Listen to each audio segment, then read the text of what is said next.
গল্প 20 বছর পর, লেখায় অনির্বাণ। লোকাল ট্রেনটা ধীরে ধীরে স্টেশন ছাড়ছিল। জানালার পাশে বসে থাকা মাঝবয়সী মানুষটা, তার নাম অজয়, হঠাৎ চোখ তুলে তাকালো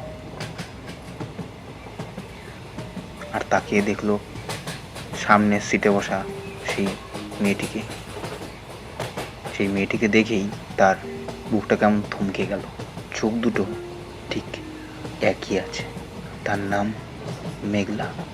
মেয়েটি একটু চমকে তাকালো আর বলল, অজয়, তুমি এত বছর পর?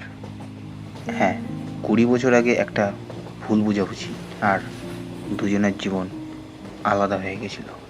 ট্রেনটা এগোচ্ছিল আর তাদের কথাগুলো ফিরে যাচ্ছিল অতীতে। কেমন আছো? মেঘলা বলল। ভালো থাকার চেষ্টা করছি। তুমি? আছি। দুজনেই হেসে ফেলল, কিন্তু সেই হাসির ভেতরে লুকানো ছিল হাজারটা না বলা কথা।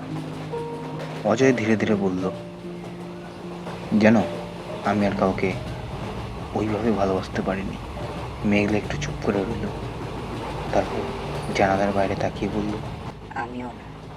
কিছুক্ষণ নীরবতা। হঠাৎ স্টেশন চলে এলো। মেঘলা উঠে দাঁড়ালো আর নামার সময় বলল, ভালো থেকো অজয়, আমাকে নামতে হবে।